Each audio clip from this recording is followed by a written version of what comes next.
Welcome to Woodland Permaculture. I'm Jenny Wood, and today is pruning day. It is early February 2023. It is a gray day, and actually we're hoping to get some more rain tomorrow from what I hear. So that is very exciting for us. And I'm pruning today mainly because the branches that I prune off today, I'm going to be saving for my scion exchange, which is coming up in a couple of days. And if you don't know what a scion exchange is or what scions are, let me tell you. So when you trim off a branch of a tree, it is called a scion. And that scion is able to be grafted onto another tree of a similar type, and it should grow.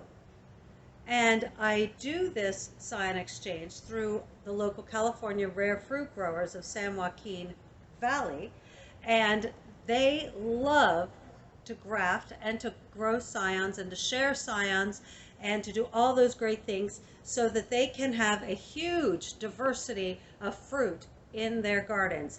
California rare fruits, that means they love rare fruits, which means they love all the weird, interesting fruits you never really hear about.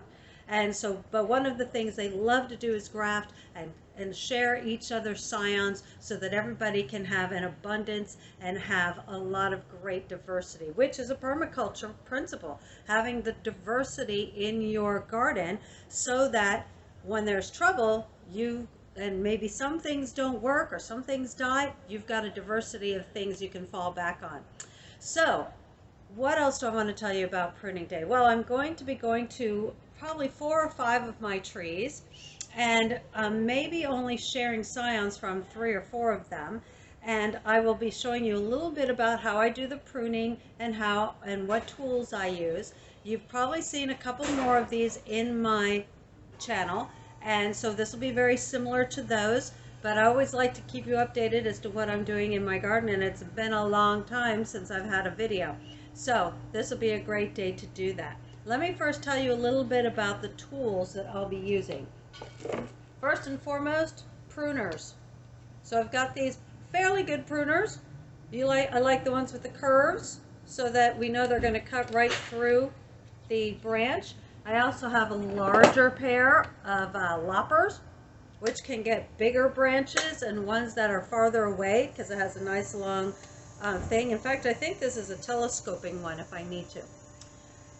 Also, for the pruning, I need to make sure I have some alcohol and a cloth on hand because I need to clean and sanitize these pruners between each tree and before I start.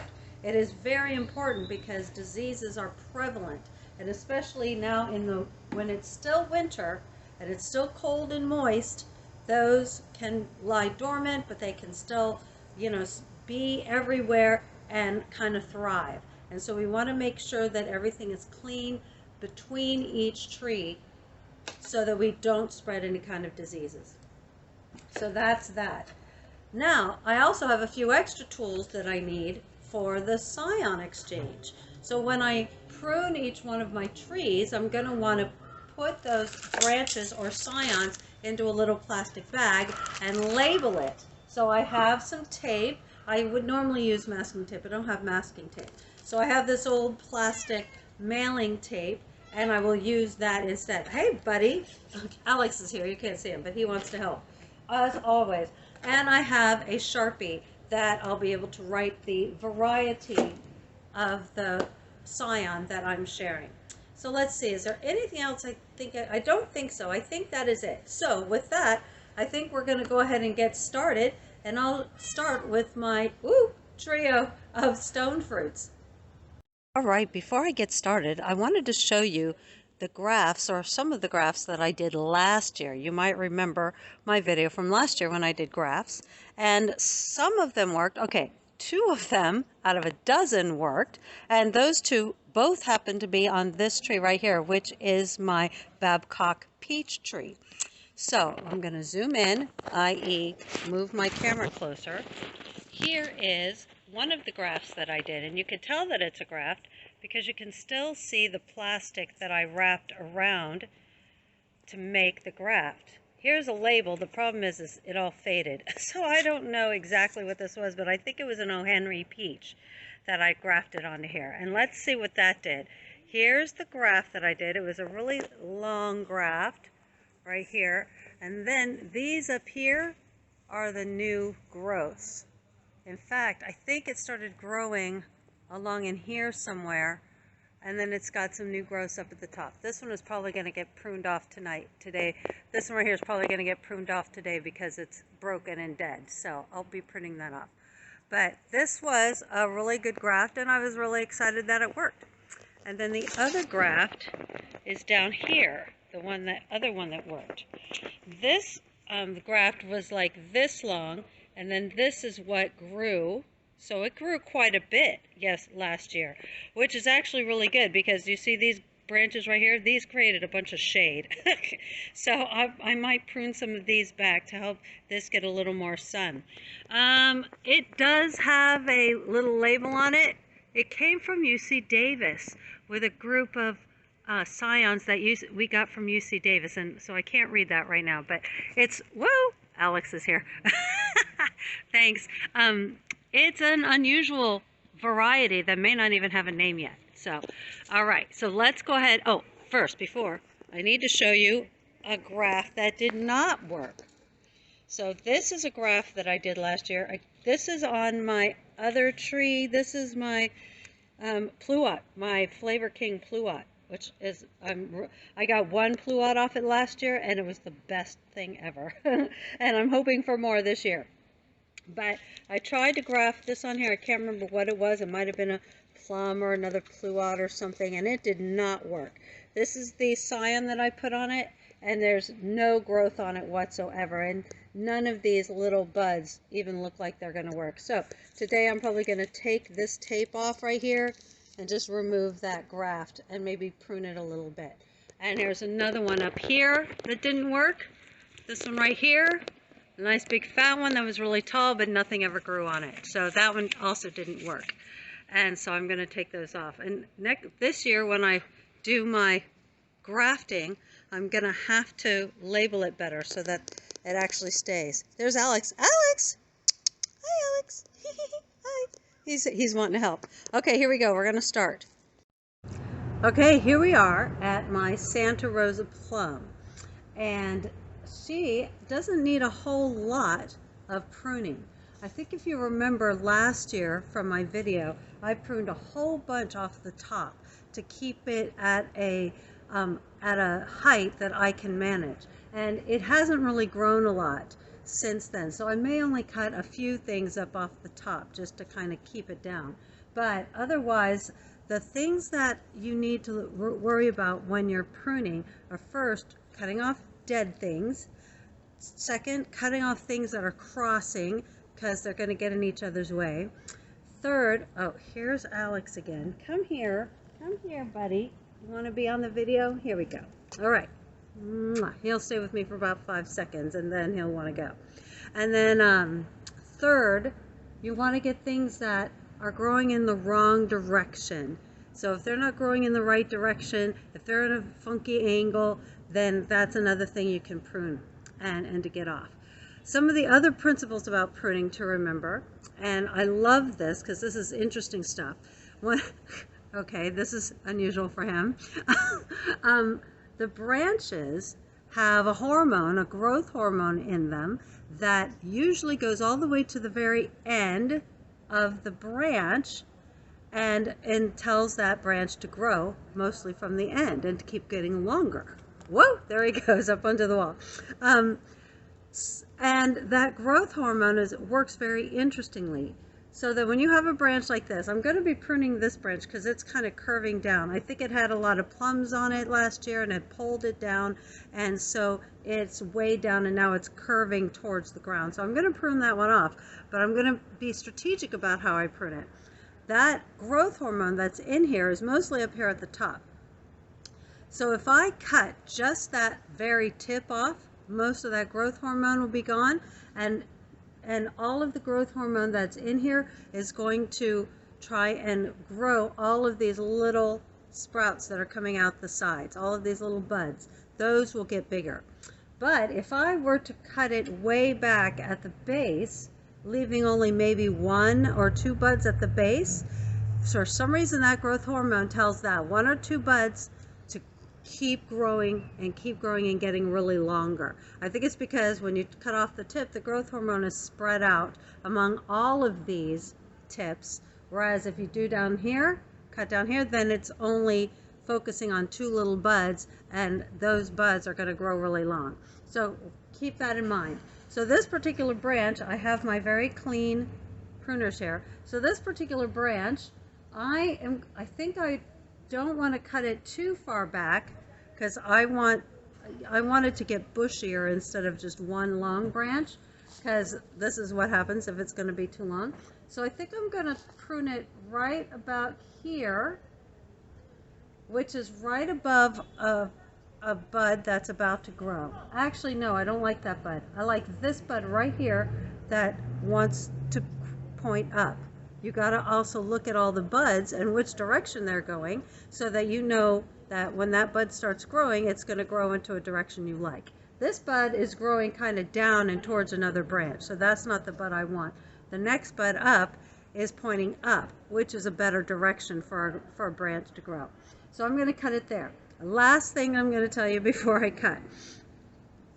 You want the actual cutting blade to be on the inside towards the tree, and then the other part, the thin part, which is more of a holding part of the pruners, to be on the outside, because that part will crush whatever is next to it, and so you don't want it to crush the branch that stays on the tree. It's okay to crush the branch that comes off, but you don't want to crush the branch that stays. So I'm going to hold it like this so that this part is on the inside towards the tree. And then I'm going to prune this right here. There we go. Boom. Cut it. It's right next to this bud that's hopefully going to grow kind of up. And then I have this really long branch here, and it has probably a couple of dozen buds on it. When doing a scion, you want your scion to have 5 or 6 buds maybe at the most. So I can cut this, at least 5 or 6 buds at least. So I could cut this into 2 or 3 scions to bring to my exchange. And so I know I'm going to have to fit this into a quart size. And so I think I'm going to cut these a little smaller. So I'm going to cut them like one here. And you can see it. I don't know if you can see those buds. Look how much they're just ready to go. I don't know if this is going to hurt it. It might. These might not work. Who knows? But if it works, they're going to get a lot of great branches off of that one. And then I'm going to cut this one right about here. Nope, right about here. So I can have 3 scions off of this branch. And then I'm going to put these 3 scions into a bag with a label. And then 2 days from now, when I go to the scion exchange, anybody who might want Santa Rosa plums, who don't already have Santa Rosa plums, but they have a plum tree, they could take these scions and graft them onto their plum tree and get some Santa Rosa plums. And Santa Rosas are good because they are very prolific. They make a lot of plums. This tree had more fruit than any other tree in my garden last year. So yes, they're very prolific. So that's what those are good for. I'm not going to show you too much more on this tree, just because I don't want to take up a lot of time, and I want to show you some things from other trees. So hold tight, I'll come right back. So other than pruning and cutting things, there are other things you can do with your tree that can help it to grow in better shapes. And one of those things is spreading branches apart. You see these 2 branches right here, they're really close together. So I want to kind of spread them apart like this. And how I'm going to do that is with, well, they make really good actual spreaders, but I'm going to try my handy dandy safety clothespin. If that doesn't work, I think I have a spreader or 2 I can go get. Okay, so you see that? I attached it to one and then kind of wedged the other one inside this open part, and that's going to spread those 2 apart. And then, in a few months or so, I can take that out and they will stay in that position, which will keep them from interfering with each other a little more. I do have a spreader, but it's much too long at this point, and maybe after they've spread out that much, I could get another spreader that will spread them a little wider. So we'll see how that goes. Okay, I'll come back. Okay, one more strategy to tell you about. This branch right here was way too close to this branch. They were almost parallel, and in fact it was crossing a little bit. So what I did was I wrapped a little cloth around it. I cut a couple of holes in it, and then I tied a string, and then tied that string to the stake over here, but it could be any stake, to help just pull it gently away from this other branch. There's another way to separate a couple of branches, but here's a warning. Do you see this bulge right here? That was my fault. So last year I was pulling this branch down using a string and a stake, and I used a tiny little string and I pulled it really tight, and then I never came back to take it off. And so this bolt kind of grew over that string, and so I feel bad about that, and I'm sorry, tree, for doing that to you. But that's why now, and I've started doing this in the last year, using like a nice piece of cloth right there and doing it loosely so that it doesn't bother the tree and the branch, so that the branch doesn't feel like it has to grow over that. Okay, let's see what else I need to tell you. All right, I'm out at the last tree that I'm going to do today, which is my almond tree. Last year I actually got some almonds on this thing, so I was very excited about that, and so I want to prune it. One thing I forgot to mention about pruning at this time of year in January, this is the time when you prune for growth, which means when you prune, it encourages the tree to grow. When you prune in the summer, that's when it discourages the tree from growing anymore, because it's going into fall and that's not the growth season. But this is right before the growth season, so after I prune it, it should really grow. But I want to make sure it grows in the right way. So now, what do I want to do with this almond tree? I haven't thought about it yet. I don't even think I pruned this tree last year, so this will be interesting. I don't think it's getting too tall, so I don't need to shorten it any. But I think I do see some branches crossing and stuff, and I think I might want to thin some of the stuff out from the inside. You can see Alex back there climbing the tree. He's had a great day today outside. All right, so let's see. There's a branch in here that is crossing, so I'm going to just prune that one off. One of the other concepts you need to think about is trying to make kind of a vase shape out of your tree, keeping the inside a little thinner so that you're not getting too much growth inside where it's not going to get a lot of sun, and encouraging the growth kind of going outwards. This one seems to start to have a little bit of a natural vase shape, but that's kind of how you want to think about it. So I think I'm just going to prune a lot of these little ones out of the middle.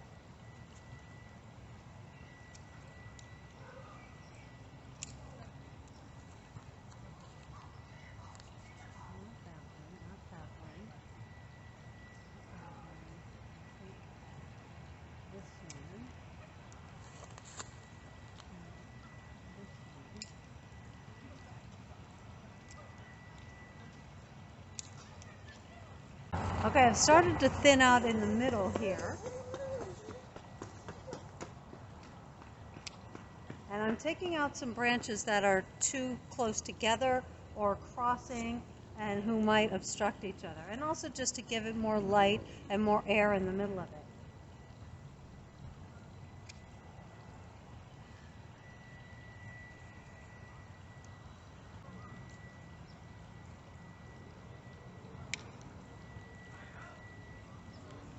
Okay, I'm going to look at it a little bit more and see what else it needs.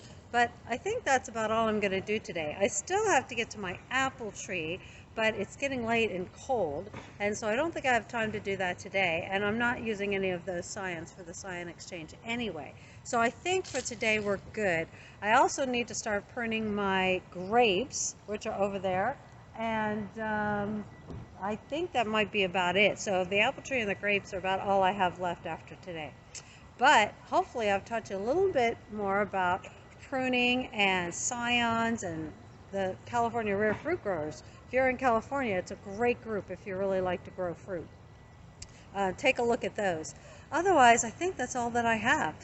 Thanks so much for joining me today, and hopefully you guys are staying cool and staying safe. All over this country, everything's just going crazy, so hopefully you guys are doing well. Guys, take care, and God bless.